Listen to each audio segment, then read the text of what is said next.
Okay, ஆண்டவருடைய நல்ல நாமம் மகிமைப்படுவதாக. இந்த நாளிலேயும் கூட நாம் ஆண்டவருடைய வார்த்தைகளை நாம் இப்பொழுது தியானிக்க போகிறோம். விசேஷமாய் பல நாட்களாக இந்த வேதாகமத்தை குறித்து, விசேஷமாக இந்த வெளிப்படுத்துதல், இந்த சுவிசேஷத்தை குறித்ததான காரியத்தை அதிகமாக தியானிக்க கர்த்தர் உதவி செய்தார். அது நிமித்தமாக சில காரியங்களை அதை எழுதி, அதை தேவனுடைய மிகப்பெரிய கிருபையினால் அதை இந்த நாளிலே ஆண்டுடைய பிள்ளைகளுக்கு கர்த்தர் கொடுத்த அந்த வெளிப்பாட்டை உங்களோடு கூட பகிர்ந்து கொள்ள இந்த ஆசீர்வாதமான இந்த நேரத்தை கொடுத்ததற்காக நான் ஆண்டவருக்கு மனதார நன்றி செலுத்துகிறேன். விசேஷமாய் இன்றைய நாளிலேயும் நாம் ஆண்டுடைய வார்த்தைகளை நாம் இப்பொழுது தியானிக்க போகிறோம். நான் உங்களுக்காக ஒரு வசனங்களை நான் வாசிக்கிறேன். வெளிப்படுத்துதல் விசேஷம் 5ஆம் அதிகாரம் 1 முதல் 5 வசனம் முடிய நான் உங்களுக்காக வாசிக்கிறேன். அன்றியும் உள்ளும் புறமும் எழுதப்பட்டு 7 முத்திரைகளால் முத்திரிக்கப்பட்டிருந்த ஒரு புஸ்தகத்தை சிங்காசனத்தின் மேல் வீற்றிருக்கிறவருடைய வலது கரத்திலே கண்டேன். புஸ்தகத்தை திறக்கவும் அதன் முத்திரைகளை உடைக்கவும் பாத்திரவான் யார் என்று மிகுந்த சத்தமிட்டு கூறுகிற ஒரு பலமுள்ள ஒரு தூதனையும் கண்டேன். வானத்திலாவது பூமியிலாவது பூமியின் கீழாவது ஒருவனும் புஸ்தகத்தை திறக்கவும் அதை பார்க்கவும் கூடாது இருந்தது. ஒருவனும் அந்த புஸ்தகத்தை திறந்து வாசிக்கவும் அதை பார்க்கவும் பாத்திரவானாக காணப்படாததினால் நான் மிகவும் அழுதேன். அப்பொழுது மூப்பரில் என்னை நோக்கி, நீ அழ வேண்டாம், இதோ யூதா கோத்திரத்து சிங்கமும் தாவீதின் வேருமானவர் புஸ்தகத்தை திறக்கவும் அதன் 7 முத்திரைகளை உடைக்கவும் ஜெயம் கொண்டிருக்கிறார் என்றான். ஆண்டவருடைய நல்ல நாமம் மகிமைப்படுவதாக. இங்கே பார்க்கும் பொழுது இந்த 5ஆம் அதிகாரத்தினுடைய முதல் 5 வசனங்களை பார்க்கும் பொழுது உள்ளும் புறமும் எழுதப்பட்டு 7 முத்திரைகளால் முத்திரிக்கப்பட்டிருந்த ஒரு புஸ்தகம் சிங்காசனத்தில் வீற்றிருக்கிறவருடைய வலது பாரிசத்தில் இந்த அப்போஸ்தலனாகிய இந்த யோவான் பார்க்கிறார். தேவாதி தேவன் அந்த ஒரு பிதாவானவருடைய வலது பாரிசத்தில் இந்த சிங்காசனத்தில் அந்த புஸ்தகம் இருந்ததாகவும், வலது புறத்தில் உள்ளும் புறமும் அந்த புஸ்தகம் எழுதப்பட்டிருந்ததாகவும், இந்த புஸ்தகத்தை சுற்றிலும் 7 முத்திரைகள் போடப்பட்டிருந்ததாகவும், இந்த புஸ்தகத்தை உடைக்கவும் அதை திறக்கவும், அதாவது யார் என்கிற ஒரு பலவான் ஸ்தோத்திரம் ஒரு தேவ தூதனுடைய சத்தத்தை கேட்டதாகவும், இதை கேட்ட யோவான் அந்த புஸ்தகத்தில் உள்ள ரகசியங்களை அறிந்து கொள்வதற்காக தேவ சமூகத்தில் அழுதார் என்பதாகவும் இந்த 5 வசனத்தில் எழுதப்பட்டிருக்கிறது. அப்படி என்று சொன்னால், யார் இந்த யோவான்? ஏன் இந்த யோவானுக்கு இப்படிப்பட்ட ஒரு வெளிப்பாட்டை கர்த்தர் கொடுத்தார் என்று சொன்னால், இந்த யோவான் யார் என்பதை நாம் எல்லோரும் அறிந்திருக்கிறோம். 12 சீஷர்களில் ஒரு சீஷனாக இந்த யோவான் இருந்தார். பல சபைகளுக்கு அதாவது நிருபங்களை எழுதியிருக்கிறார். இவர் ஒருவர் மட்டும்தான் இயேசுவோடு நடக்க இருக்கக்கூடிய அந்த வெளிப்படுத்தின விசேஷத்தையும், நம்முடைய காலத்தில் சம்பவிக்கக்கூடிய ரகசிய வருகையும், 7 வருட உபத்திரவ காலத்தையும், இயேசுவுக்கு பிறகு 1000 வருட அரசாட்சியையும், நித்தியமாக பரலோகத்திலே காணப்படவிருக்கும் புதிய வானம், புதிய பூமி, புதிய எருசலேம், புதிய சீயோன் எல்லாவற்றையும் நமக்காக தேவனிடத்திலிருந்து வெளிப்பாடாக பெற்று இந்த புஸ்தகத்தை எழுதியிருக்கிறார். சாதாரண யோவானாக இருந்த இந்த அப்போஸ்தலன், இந்த ஒரு சீஷன், இந்த புஸ்தகத்தை எழுதும் பொழுது, வெளிப்படுத்தல் விசேஷம் ஆரம்பிக்கும் பொழுது நீங்கள் அதை எடுத்து வாசித்தால் அதில் இப்படி எழுதப்பட்டிருக்கிறது, திவ்ய வாசகனாகிய யோவான் என்ற பெயர் பெற்றிருந்தார். எப்பொழுது இந்த வெளிப்படுத்தல் விசேஷத்தை ஆவியானவர் இந்த சீஷன் மூலியமாய், இந்த அப்போஸ்தலன் மூலியமாய் இந்த இப்படிப்பட்ட ஒரு வெளிப்பாட்டை கொடுக்க வேண்டும் என்று தீர்மானித்திருந்தாரோ, அப்பொழுது அந்த யோவானுடைய பெயர் மாற்றப்பட்டு திவ்ய வாசகனாகிய யோவான் என்று எழுதப்பட்டிருக்கிறது. இங்கே இந்த சத்தத்தை கேட்டுக்கொண்டிருக்கிற அருமையான தேவனுடைய பிள்ளைகளே, இயேசு கிறிஸ்து இந்த பூமியில் இருந்த பொழுது இரத்த சாட்சியாக மரித்த ஒரு நேரம், சீஷர்கள் இரத்த சாட்சியாய் மரித்த நேரம், ஆண்டவராகிய இயேசு கிறிஸ்துவை சிலுவையில் அறைந்த பிறகு சீஷர்கள் அங்கும் இங்கும் ஓடிக்கொண்டிருந்த காலகட்டம். அப்படிப்பட்ட காலகட்டத்தில் இந்த அப்போஸ்தலனாகிய இந்த யோவான் நாடு கடத்தப்பட்டு பத்மு என்கிற தீவிலே அவர் தனிமைப்படுத்தப்பட்டிருந்தார். அந்த தீவிலே வேற யாரும் இல்லை. அந்த தீவிலே இவரை மிகுந்த சித்திரவதைப்படுத்தி ஒரு தனிமைப்படுத்தினார்கள். அந்த முழு தீவிலும் மற்ற எந்த மனிதனும் இல்லை என்று வேதம் சொல்லுகிறது. அப்பொழுதெல்லாம் அப்படிப்பட்ட ஒரு தனிமை உணர்வினாலும் அப்படிப்பட்ட கஷ்டத்தினாலும் அழுகாத இந்த யோவான் 7 முத்திரைகளை கொண்ட இந்த புத்தகத்தை உடைக்க யாரும் இல்லையா என்று மிகுந்து அவர் சத்தமிட்டு அழுகிறார் என்று வேதத்தில் நாம் வாசிக்கிறோம். காரணம் என்ன என்று கேட்டால், அந்த புஸ்தகத்தில் எழுதப்பட்ட சத்தியம் என்ன, அந்த புஸ்தகத்தில் சொல்லப்பட்டிருக்கிறதான வார்த்தைகள் என்ன, அந்த புஸ்தகத்தில் என்ன இருக்கும் என்பதை அறிந்து கொள்வதற்கு அவருடைய இருதயம் ஏங்கிக் கொண்டிருந்தது. அதை புரிந்து கொள்ள வேண்டும். அதை எப்படி நான் புரிந்து கொள்ள முடியும், அதை யார் உடைக்க போகிறார் என்கிற மிகுந்த ஒரு பாரத்தோடு இங்கே அந்த யோவான் அழுது கொண்டிருக்கிறார் என்று வேதம் சொல்லுகிறது. அதற்கு மூப்பர்களில் ஒருவன் இப்படி சொல்லுகிறார். 5வது வசனம் இப்படி சொல்லுகிறது, தாவீதின் வேறுமானவர், யூதா கோத்திரத்தின் சிங்கமாயிருக்கிற இயேசு கிறிஸ்து அந்த முத்திரத்தை, அந்த ஒரு முத்திரையை திறக்கவும் அதன் 7 முத்திரைகளை உடைக்கவும் ஜெயம் கொண்டிருக்கிறார். இந்த சத்தத்தை கேட்கிற அருமையான தேவ பிள்ளைகளே, அநேகர் சொல்லுகிறார்கள் முத்திரைகள் உடைக்கப்பட்டாயிற்று. ஆனால் வேதம் சொல்லுகிறது இன்னும் முத்திரைகள் உடைக்கப்படவில்லை. ஆண்டவராகிய இயேசுதான் அந்த முத்திரையை உடைப்பதற்கு அதிகாரம் பெற்றிருக்கிறார். தாவீதின் வேறுமானவர், யூதா கோத்திரத்து சிங்கம் ஆண்டவராகிய இயேசு, அவர்தான் முத்திரையை உடைப்பதற்கு அதிகாரம் வைத்திருக்கிறார். வெளிப்படுத்தல் விசேஷம் 1ஆம் அதிகாரம் முதல் 3ஆம் அதிகாரம் வரைக்கும் நீங்கள் கவனமாய் வாசிக்கும் பொழுது அங்கே ஆண்டவராகிய தேவன் இந்த 3 அதிகாரங்களில் 7 சபைக்கு தூது எழுதுகிறதை நம்மால் பார்க்க முடியும். இந்த தூது, இந்த செய்தி நம் காலத்தில் உள்ள சபைகளுக்கு, இப்பொழுது இருக்கிறதான இந்த சபைகளுக்கு பொருந்தக்கூடியதாக, இந்த காலகட்டத்தில் இருக்கிற சபைகளுக்கு இந்த 7 சோத்திரம் இந்த செய்திகளும் இந்த காலகட்டத்தில் பொருந்தக்கூடிய ஒரு செய்திகளாக இருக்கிறது. இது இந்த சபையின் காலத்தை குறித்து குறிக்கிறது.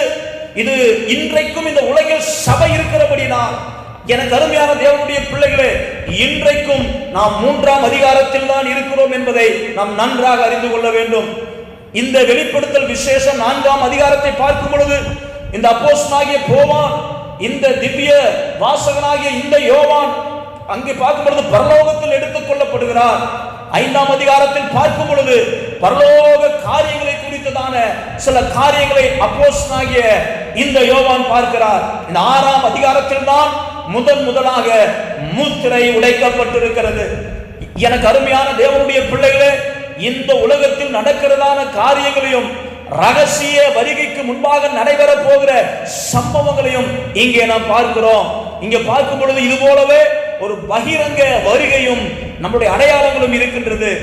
சபையினுடைய காலம், இந்த சபையினுடைய காலம் எப்பொழுது முடிவுக்கு வருகிறதோ அப்பொழுதுதான் முத்திரை உடைக்கப்பட போகிறது.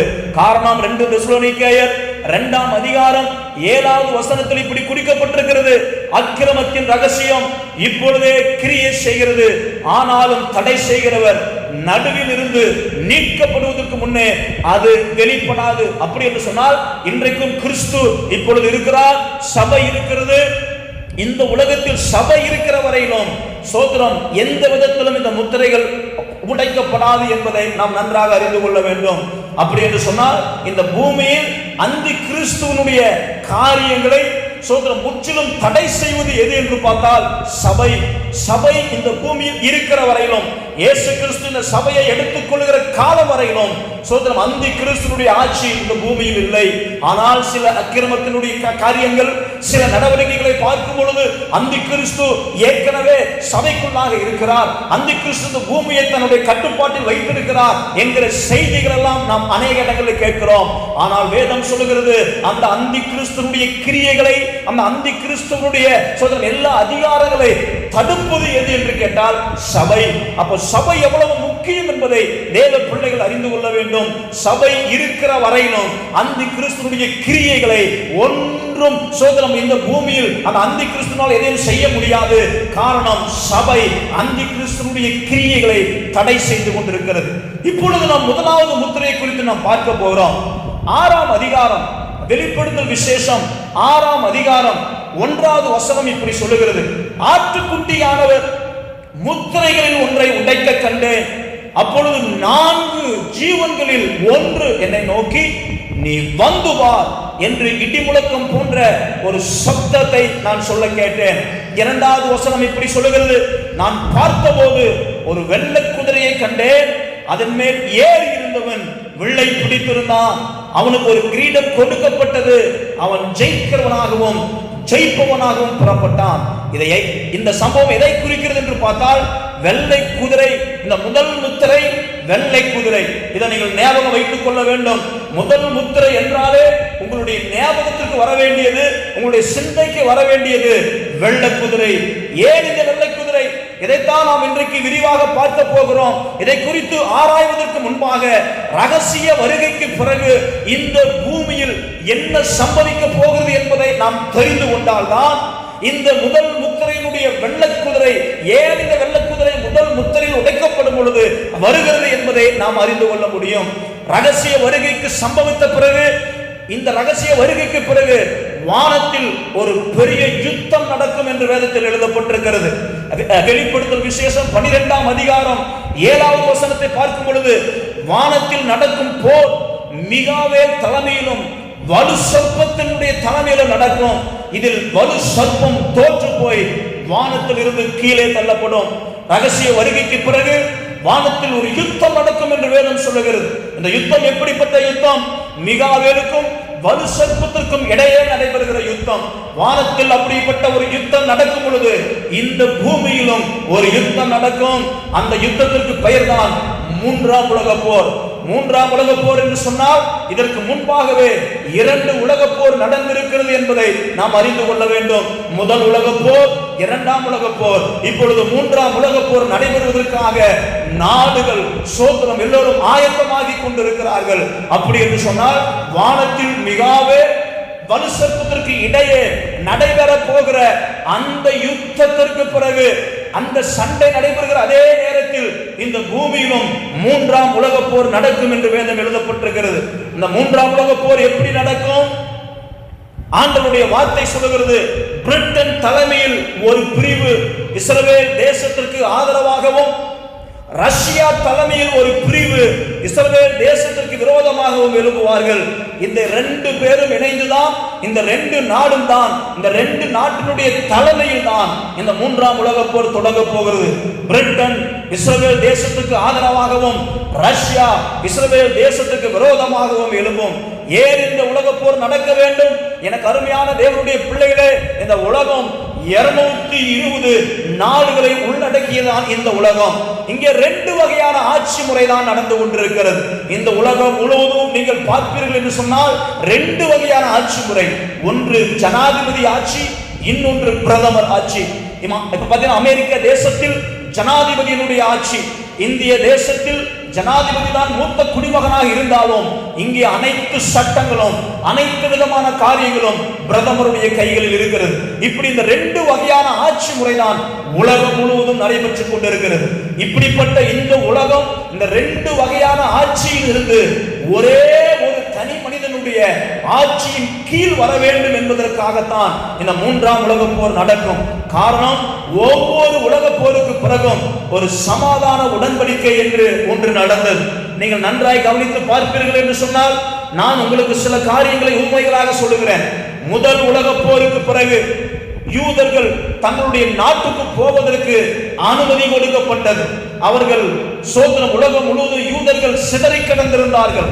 அவர்களுக்கென்று சொந்த நாடு இல்லை, சொந்த இடம் இல்லை.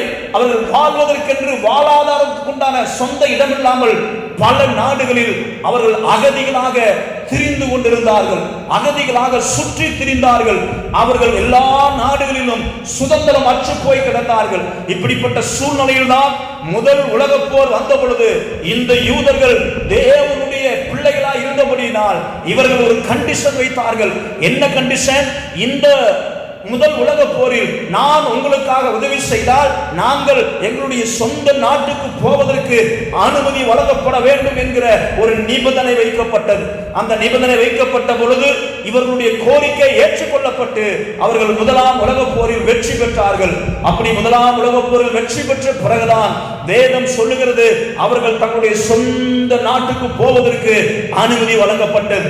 இதன் பிறகு இரண்டாம் உலக போர் நடைபெற்ற காலத்தில் யூதர்கள் எங்களுக்கு ஒரு சொந்த நாடு வேண்டும் என்று அவர்கள் மிகுந்த ஒரு பிரயாசத்தோடு கேட்டார்கள். அந்த இரண்டாம் உலக போர் நடைபெற்ற சமயத்தில் இந்த யூதர்கள் மிகவும் திறமைசாலிகளாக, தேவனுடைய ஞானம் பெற்றவர்களாக, மிகப்பெரிய அறிவாளிகளாக இருந்தபடியினால் அந்த இரண்டாம் உலக போர் நடைபெற்ற பொழுது இந்த யூதர்களுடைய ஒற்றை கோரிக்கை என்னவாக இருந்தது என்று கேட்டால், எங்களுக்கு ஒரு சொந்த நாடு வேண்டும், தனி நாடு வேண்டும் என்று அவர்கள் ஒட்டுமொத்தமாக கோரிக்கை வைத்தார்கள். அப்படி ஒட்டுமொத்தமாக கோரிக்கை வைக்கப்பட்ட பொழுது 14ஆம் தேதி 5வது மாதம் 1948ஆம் ஆண்டு இஸ்ரவேல் என்கிற ஒரு நாடு உலக வரைபடத்தில் முதலாக குறிக்கப்பட்டது.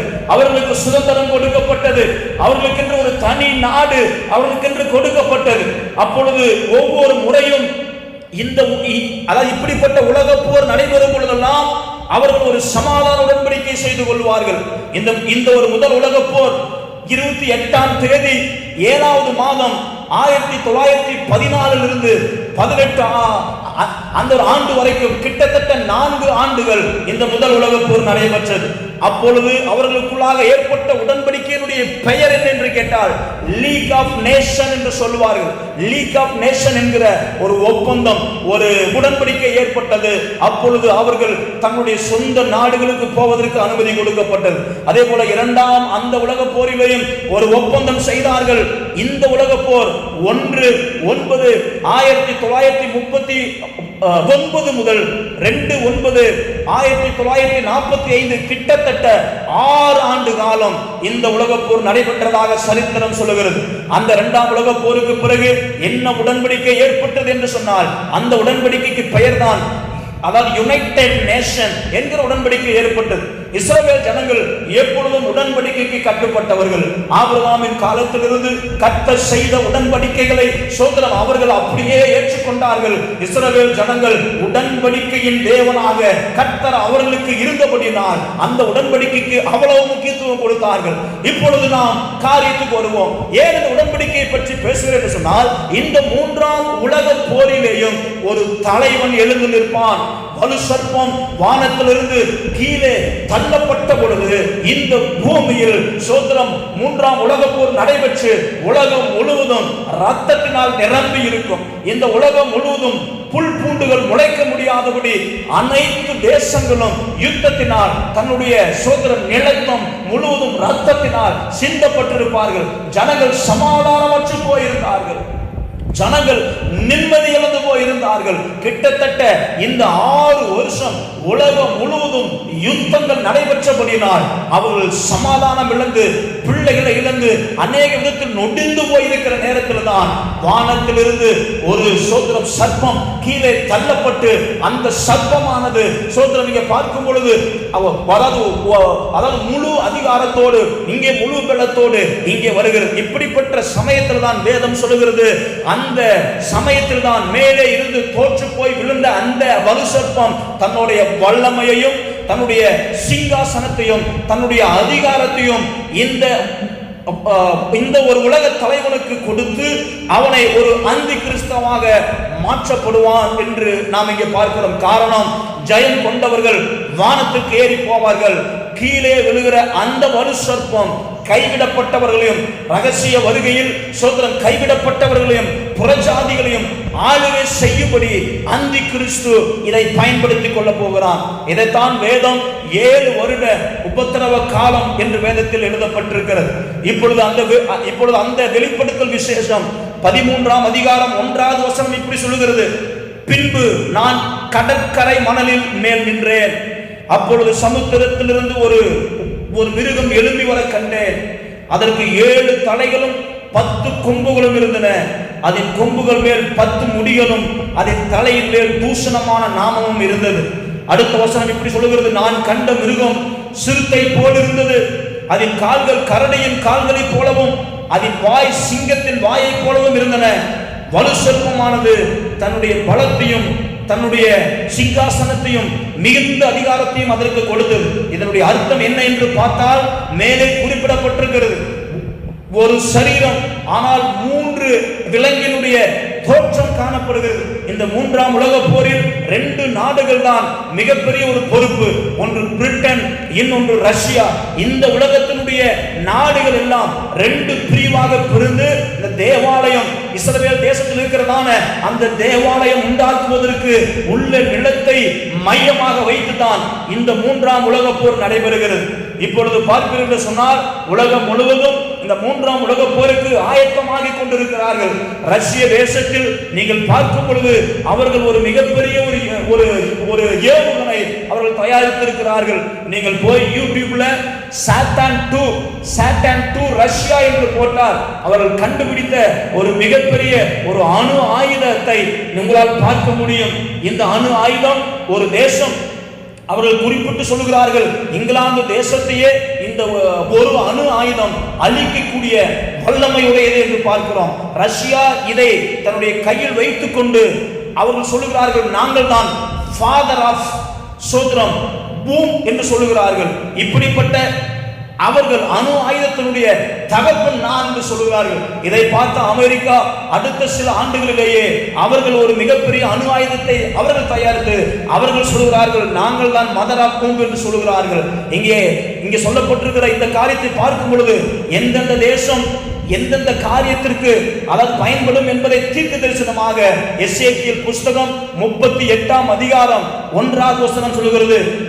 இங்கே பார்க்கும் பொழுது, மனுபுத்திரனே, மேஷேக் தூபால் ஜாதிகளின் தலைமையிலான அதிபதி ஆகிய மாகோகு தேசத்தானாகிய கோகுக்கு எதிராக உன் முகத்தை திருப்பி அவனுக்கு விரோதமாக தீர்க்க தரிசனம் உரைத்து 2வது வசனம் சொல்ல வேண்டியது என்னவென்றால், கர்த்தராகிய ஆண்டவர் உரைக்கிறார், மேஷேக் தூபால் ஜாதிகளின் அதிபதியாகிய கோகே, ஆடுகளையும் மாடுகளையும் பிடிக்கிறதுக்கும் மிகவும் கொள்ளையிடுவதற்கும் அல்லவோ உன்னை இந்த கூட்டத்திற்கு என்று சொல்லுவார்கள். இங்கே பார்க்கும் பொழுது சில நாடுகளுடைய பெயர்கள் இங்கே எழுதப்பட்டிருக்கிறது. சேபா என்கிற ஒரு நாடு, தர்ஷின் என்கிற ஒரு நாடு, பாலசிங்கம் என்கிற ஒரு நாடு, தேத்தான் என்கிற நாடு. இந்த 4 நாடுகள் எழுதப்பட்டிருக்கிறது. அதன் பிறகு நீங்கள் பார்க்கும் பொழுது சேபா என்றால் இப்பொழுது இருக்கிற ஏமன் தேசத்தை குறிப்பிடுகிறார்கள். தேத்தான் என்று சொன்னால் இப்பொழுது இருக்கிற சவுதி அரேபியாவை குறிப்பிடப்படுகிறது. தர்ஷின் என்று சொன்னால் கிரேட் பிரிட்டன் அந்த நாட்டை சொல்லப்படுகிறது.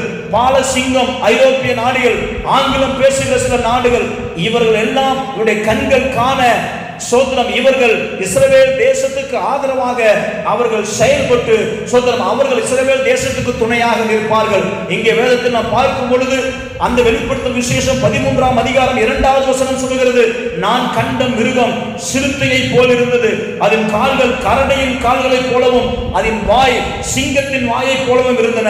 வலு சர்ப்பமானது தன்னுடைய பலத்தையும் தன் சிங்காசனத்தையும் மிகுந்த அதிகாரமும் அதற்கு கொடுத்தது என்று எழுதப்பட்டிருக்கிறது. அப்படி என்று சொன்னால் இங்கே பார்க்கும் பொழுது சிறுத்தை பெயர் வருகிறது, கரடியினுடைய பெயர் வருகிறது, இங்கே சிங்கம் பெயர் வருகிறது. உதாரணத்துக்கு சிறுத்தை எந்த ஒரு சோதர நாட்டை காண்பிக்கிறது என்று சொன்னால் அரபு நாடுகளில் அந்த சிறுத்தையினுடைய படத்தை நீங்கள் பார்க்கலாம். கரடியை நீங்கள் பார்ப்பீர்கள், ரஷ்யாவும் சீனாவும் அந்த கரடியை மிகுந்த முக்கியத்துவப்படுத்துவார்கள். சிங்கத்தை பார்ப்பீர்கள் என்றால் ஐரோப்பிய நாடுகள், சிங்கப்பூர் மற்ற நாடுகள் சிங்கத்தை பயன்படுத்துவார்கள். கிட்டத்தட்ட 220 நாடுகளும் இப்படிப்பட்ட ஒரு அமைப்புக்குள் வந்து அந்த சர்வதேச தலைவனாகிய அந்தி கிறிஸ்து இந்த பூமியிலே அவர் வெளிப்பட போகிறான். அதைத்தான் இங்கே எழுதப்பட்டிருக்கிறது. இங்க மேலே இருக்கிற அர்த்தத்தை பார்க்கும் பொழுது வெள்ளை குதிரையை குறித்து நாம் பார்த்தோம். ஏன் இந்த வெள்ளை குதிரை என்று சொன்னால், இந்த அந்தி கிறிஸ்து மேலே இருந்து தள்ளப்பட்டவன் இந்த பூமியில் நடந்த அந்த உலக போருக்கு பிறகு ஒரு மனிதனுக்கு சகல அதிகாரத்தையும் தன்னுடைய வல்லமையும் கொடுக்கும். அந்த அந்தி கிறிஸ்துவாயிருக்கிற அந்த சர்வதேச தலைவன் சோதரம் அவன் என்ன செய்வான் என்று கேட்டால், வெள்ளை குதிரையில் அவன் இஸ்ரவேல் ஜனங்களுக்கு மத்தியில் அங்கிருக்கிற யூதர்களுக்கு மத்தியில் வருவான். காரணம் என்ன சொன்னால், வெள்ளை என்றால் அது சமாதானத்தை குறிக்கிறது.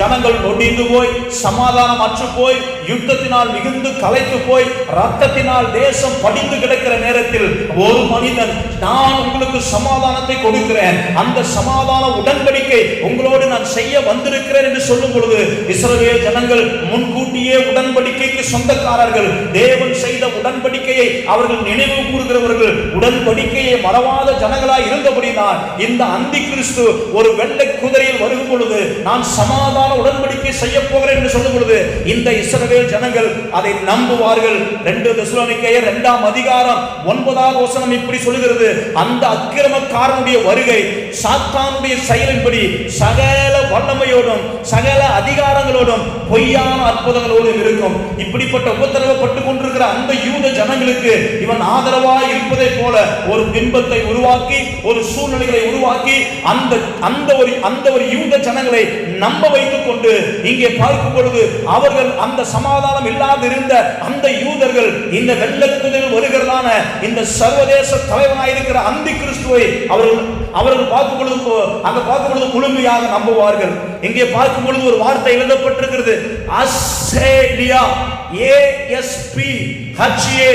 ASPHALEIA என்கிற மூல பாஷையினுடைய அர்த்தம் என்னவென்று சொன்னால் பாதுகாப்பு மற்றும் மரணம் இல்லாத ஒரு வாழ்க்கை என்பதாகும். இந்த சமாதான குதிரையில் வந்தவன், இந்த வெள்ளை குதிரையில் சமாதானத்தை சொல்ல வந்தவன் என்ன சொல்வான் என்று கேட்டால், உங்களுக்கு மரணம் இல்லை, இனி இந்த சமாதான உடன்படிக்கைக்கு பிறகு உங்களுக்கு மரணம் இல்லை.